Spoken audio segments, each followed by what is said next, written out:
Welcome to the Polgar Chess University. In this lesson our topic is intermediate moves or intermediate checks.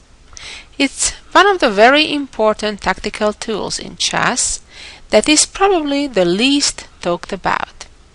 I bet you have heard by now of forks or pins or skewers or discoveries.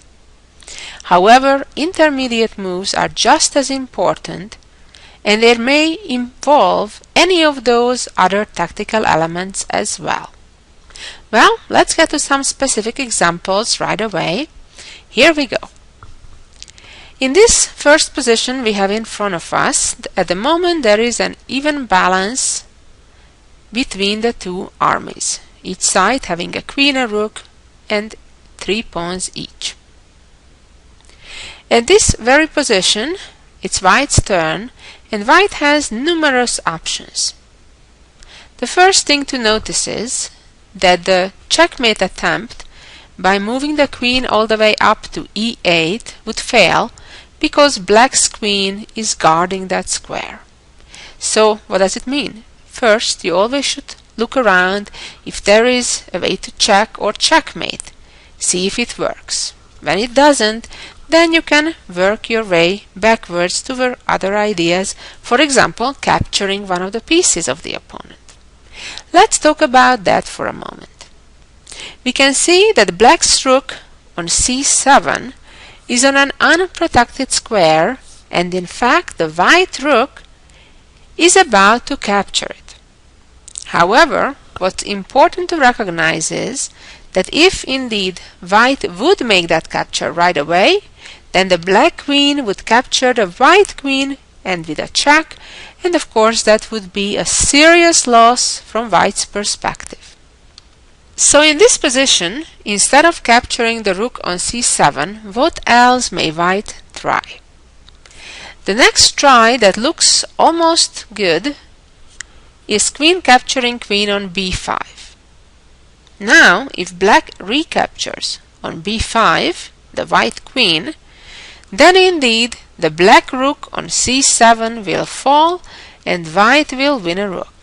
However, at this stage black has the opportunity to make an intermediate move. What that means is that instead of the natural move, which is capturing white's most valuable piece, the queen, black makes a different move, delaying the goal, which is to capture white's queen. So in this case, black would capture white's rook with a check, very importantly, so therefore the white queen cannot escape, and when white answers the check, for example by moving the king to h3, then already pawn captures queen, and as we can see, the tables have turned. It is now black who has an extra rook. So let's go back. Now we know that queen e8 doesn't work because the black queen controls that square. Capturing the black queen on b5 fails because of the intermediate check. Rook captures rook. Capturing black's rook right away fails because then there would be no one protecting white's queen. So none of these work. So when we are talking about tactics in chess, we generally need to look for forceful moves. And forceful moves typically are either a check or a capture. So, kind of with the method of elimination, we already tried to check on e8, we tried to capture the queen or the rook. So what's left from the logical tries is to check with our queen on e6. After queen e6 check, which is the correct move, black already is in trouble. Why? Because if black moves the king out of check, then the rook will simply be falling on c7. On the other hand, if black is trying to block the check with the rook itself, then the problem is that black gets a back rank checkmate by white playing rook c8, and black can delay the end only by blocking the check with the queen, but of course that's nothing else but delaying the end. Well, let's move on to our next example. Here we go. A very similar position, but there are some little but important changes to the previous example. Right now, the white queen is unable to give a check, and also the white queen is under attack right away. Therefore, capturing black's rook immediately would be an error, because the black queen would capture on e2 with a check. If this would not be a check, then white would be good and would checkmate with rook c8. However, it is a check, and that means that once the white king moves out of the check, black will have the time to open a little window for the king for escape, and therefore black would be in a winning position. What has also changed in this example, that the white rook is no longer on c2, protecting the white queen as it was in the last example, but it is on c1. Now this results an important difference in that white now can and should capture black's queen on b5, because now rook takes rook is not a check, unlike as it was when the white rook was on c2. So now white at the moment is a queen up, and if black recaptures, then of course white is just capturing black's rook on c7, leaving white with an extra rook. And let's see one more sister position to the previous two. Here we are. Again, only minor changes in the position, however, they result in major differences. Okay, so white to move again. The question is, how can white come out ahead of this deal? Again, there are the options of capturing the rook, of capturing the queen, or of giving a check. Which one do you think would be the right one in this case? Well, hopefully you got the right answer.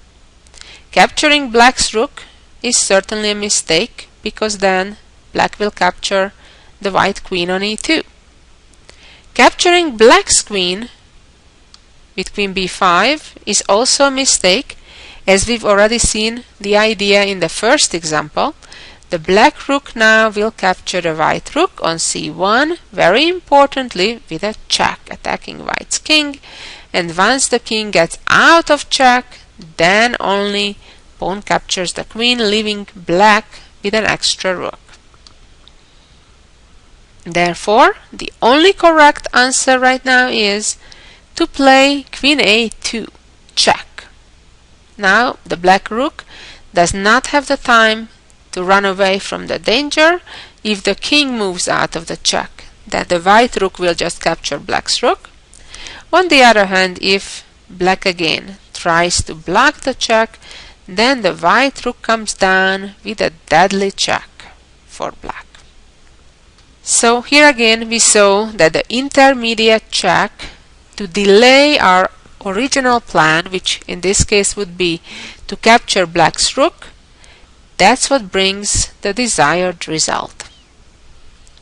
And now let's see the next example, which is gonna be a whole different ballgame. Here we are. In this situation, what's most important is, as it is in all positions, to realize what our opponent's goal is. You always need to be on the search for that answer. Sometimes there isn't any specific threat. However, many times during a game, the opponent indeed has very specific threats, such as potentially checkmating you or capturing one of your pieces, for example, just to mention the most important ones. In this case, black actually has two of those threats. One would be to checkmate with his queen on g2 with the help of the pawn on h3. The other problem is that black now is attacking also the white rook on d4, not just with his own rook, but also with his queen. So therefore, at the moment, the white rook is insufficiently protected. Also, white does not have the time to right now capture black's rook, because then nothing would stop black from giving checkmate immediately with queen g2. So what to do? What should white do here?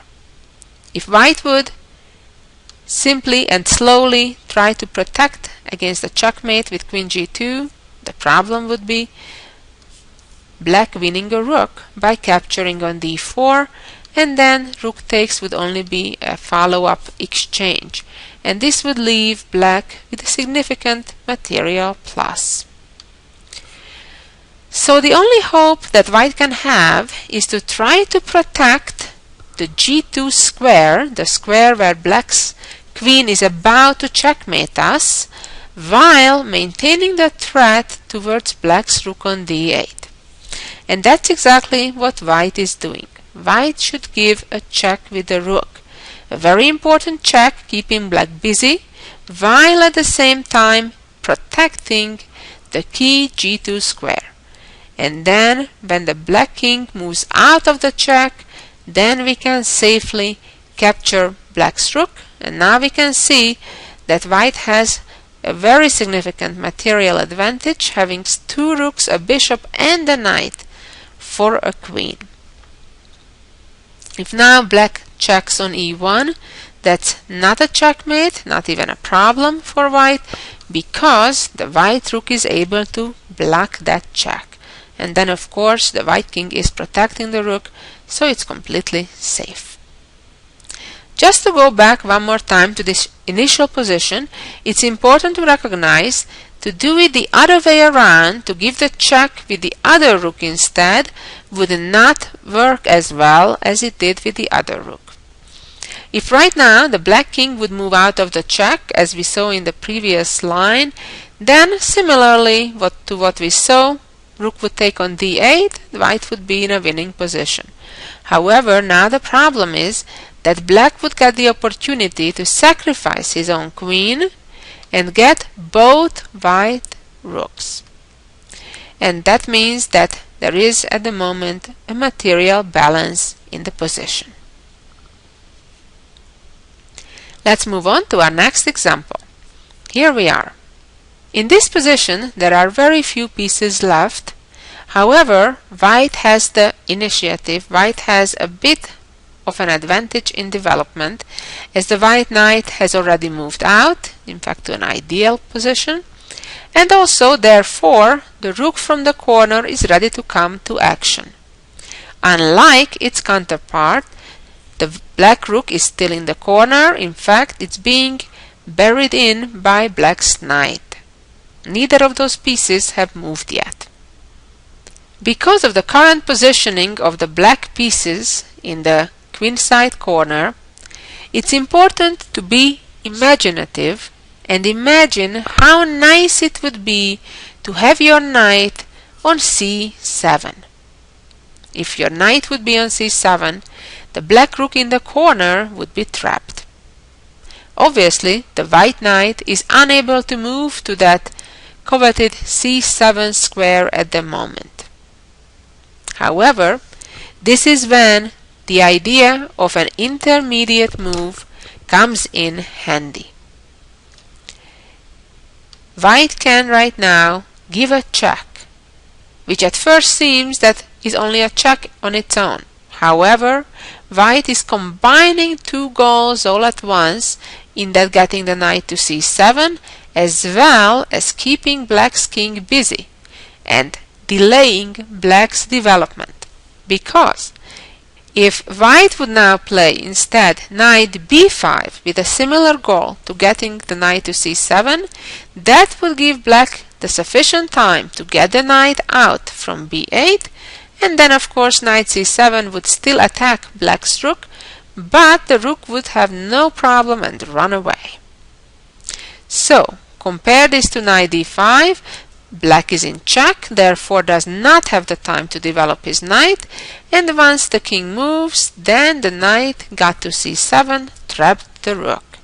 So this was very important to gain time and while it seems that it's going to the same place, the route is quite different. Okay, let's move on to our next example. And here we go. In this position, it was black's turn, and black thought became very tricky and captured white's bishop on c6. At the superficial look, it looks like a wonderful combination, because now if white captures black's rook, that would leave the back rank unattended and allow the black rook to come down to d1 and checkmate, game over. So, after rook captured on c6, white had actually set up a trap. Try to think and try to figure out logically in how can white, before capturing black's rook, solve the problem which is the back rank weakness. And the answer to that question is white opening the window with a tempo by an intermediate check. Instead of capturing the rook right away, first we rather sacrifice one of our own pawns in order to make sure that the white king does not get checkmated on the back rank after the white rook captures black's rook on c6. So right now, for example, king captures pawn, and then rook takes rook, and we're not talking about any kind of checkmate after rook d1, as after king g2, black doesn't have a follow-up to checkmate. Let's go back to the initial position and see what black should have done here. Well, black had certainly numerous other options, but definitely he shouldn't have played rook takes bishop. Moving the attacked rook from d7 to a safe square, for example to d2 or d6, would have been a fine choice, much better than capturing white's bishop on c6. Let's look at the next example. Here we are. In this position, there are various ways to capture enemy pieces.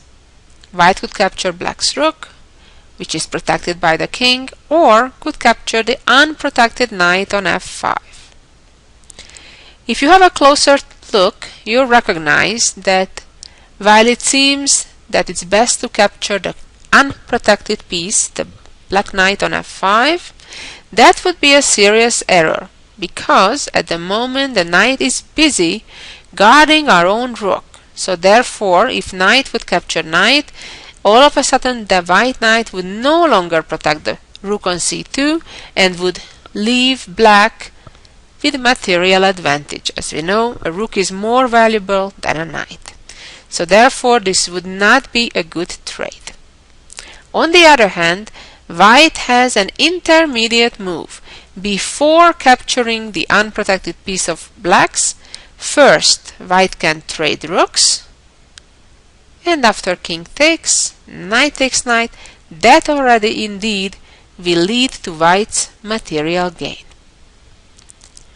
Let's move on to the next example. In this position, white is a pawn up, which of course is an advantage, especially when we are in endgames. However, it's still not so simple to win such a position. It normally would take a lot of moves, if at all possible, to win. However, black didn't like being a pawn down and found something very cute and effective. Sadly for black, black was wrong when he captured white's pawn on e3. The idea of the move is that if white now plays the natural knight takes knight, then indeed black's bishop will capture white's, and black won a pawn while exchanging his knight for white's bishop. Now it's even material. The problem was that after black plays knight captures pawn, white has an intermediate move, namely capturing black's bishop, and very importantly with a check. If it wouldn't be a check, then of course black could capture white's knight also with a check. But let's stay with reality. which is that the black king is in check, needs to move out, and then it is black who lost material on this deal. Therefore, from the beginning position, the sacrifice, the combination of knight capturing white's pawn on e3 was definitely wrong. Let's move on. And now let's deal with some totally different situation. Namely, one side, white in this case, has a passed pawn that's about to get promoted on c8. Seemingly, the black pieces are far too far to catch the promotion square, so that when the pawn promotes, black would capture the new queen. However, sometimes first impressions can be deceiving, like in this case. While it's true that the black king is indeed far too far, because the king can only always move one square towards any direction, however, black's knight can become the hero by giving an intermediate check, keeping white busy for a moment, stopping him from promoting his pawn right away, and only once white reacts to the check, then the knight is ready to jump to d6 and now guard the crucial promotion square. Then, of course, if white does not promote the pawn right away but comes closer with the king, trying to chase the knight away, black could bring his king to f7 and then towards the white pawn, but in this particular case it's even more precise to just immediately give a check and the fork, and then on the following move capture white's only hope, the pawn on c7. And here comes our final example, which is pretty much a similar theme, that white has that same passed pawn about to get promoted, and black's task is how to catch it. Now black has a rook instead of a knight. However, white also has an additional bishop compared to the previous example.